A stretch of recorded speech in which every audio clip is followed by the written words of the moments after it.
Ele acaba de ser indicado ao maior prêmio da música mundial na categoria Latin Jazz. Ele já atingiu o 7º lugar na Billboard em 1990. Se apaixonou pela bateria da Mangueira e trocou Nova York pelo Rio de Janeiro. Estou falando de Andrew Scott Porter. Tudo bem, Andrew? Tudo bom, Leandro? Gostaria de começar essa entrevista perguntando para você por que trocar os Estados Unidos pelo Brasil. First of all, Leandro, thank you for having me here to talk about my career. I had lived in New York about 8 years. Before that, 8 years in Chicago doing my career. I had worked with many great musicians and toured.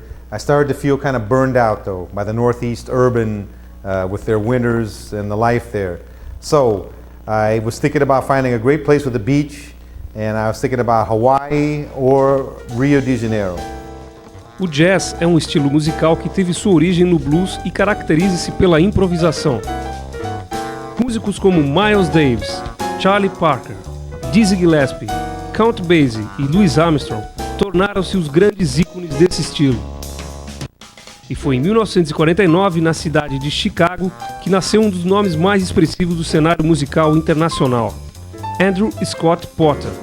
Filho de Jack Porter e Jim Porter, Andy Porter, como é conhecido pelo meio artístico, é considerado pela crítica como um dos grandes bateristas do gênero na atualidade. A primeira pessoa que trabalhou com Andy Porter foi um saxofonista de Chicago chamado Malawi, em um show no clube Safari Room. Com talento de sobra e muita vontade de vencer na carreira musical, Andy Porter resolve se mudar para um mercado que lhe daria muito mais oportunidades: Nova York, o grande centro da música e da dança. So when I arrived in New York, I actually started working classes with Louis Falco and many other dancers too, including I was musical director with Sal Pernice, who was a great Broadway jazz dancer. So Louis Falco hired me to start rehearsing with the dancers on Fame, and I'm telling you, these dancers were wonderful. There's some talents now that went on. Irene Cara is just an incredible talent. She sings, she plays piano, she's a wonderful actress, and she was doing the ballet movements and the modern dance movements, and just is a fantastic talent. There was many other talented dancers, Jean Anthony Ray and Nisha Folks, who appeared on a video that I did, and she later on went on with the Alvin Ailey Dance Company, which was one of their finest dancers. So this was a very rich experience. I've always loved the dance world, and New York was the center of dance at that time. O primeiro trabalho musical de Andy Porter em Nova York foi com Michael Wolff e Alex Foster. Depois vieram a presença de músicos consagrados no mundo do jazz, como o guitarrista John Scofield, o pianista Walter Bishop Jr. e o baixista Marcus Miller. Em 1986, Andy Porter descobre o Brasil e se muda de vez para o Rio de Janeiro. Andy encanta-se com as praias brasileiras, o samba e o carnaval.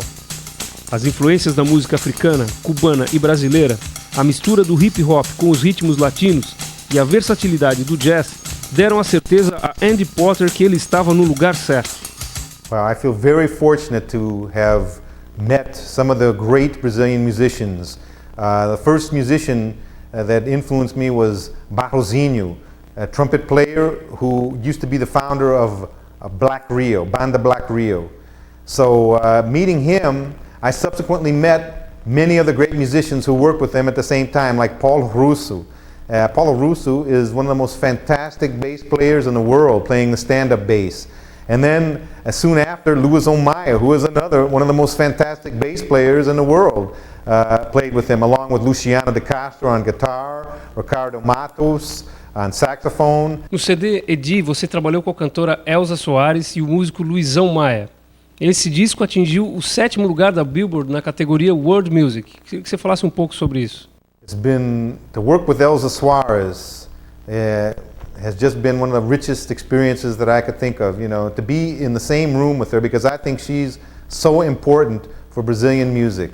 When I first saw her show, it just blew my mind. So lucky enough, we made contact and met her, and actually when she was in Los Angeles and we were recording the Edgy CD, who by the way, Edgy is a fantastic singer and dancer, like an encyclopedia of dances of Brazil. So she's very much in the style of Elza in terms of relating to the samba and Bahian rhythms. So lucky enough, Elza accepted to participate on our CD.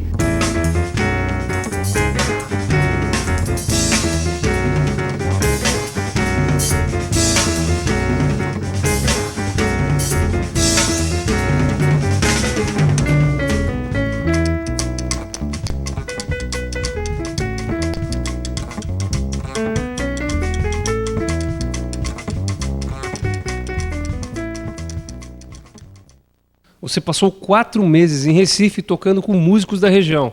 Qual foi o seu maior aprendizado?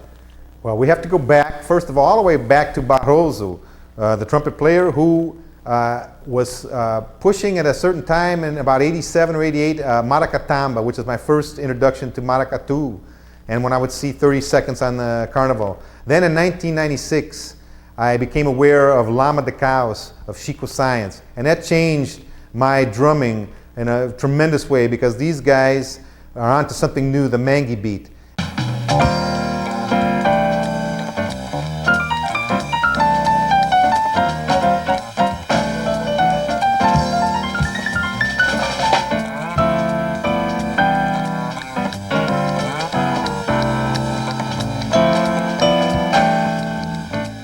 As a matter of fact, on Maraca Blue, the first cut, I used 2 rhythms that I got from the Afro Cyberdelica, record by Chico Science. And I can't say enough for the immense talents of Paulo Russo and Dario Galante.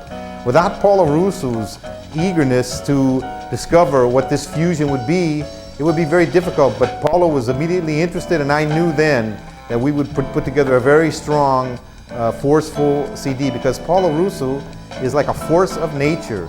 And then you add that the fire and incredible talent of Dario on the piano, and we have tried to develop new ways of expressing rhythm section, which the basic maracatu was one of my inspirations initially. And after that, coming in contact with Paulo, we've evolved a new way to express rhythm section.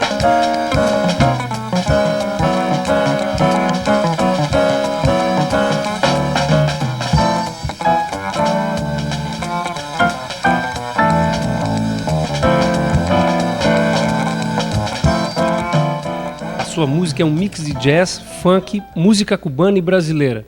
Para você, qual é a grande lição dessa pluralidade?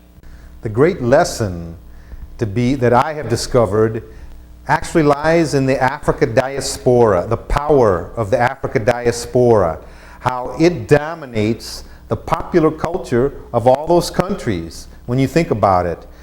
Each, with all the various different dances, you can look at it like in the United States and Brazil in the early 20s, you would have the Charleston. In Brazil, you had the samba. United States, tap dancing. Brazil, gafieira. The United States, the Lindy Hop. And then you on and on into this, the next decades, And Cuba also had the rumba, the cha-cha-cha, the mambo. All these are rhythms that go with dances that are based in the African diaspora. Yes, the European harmony and melody was part of that, on top of the table that was set by the African rhythms and their dances.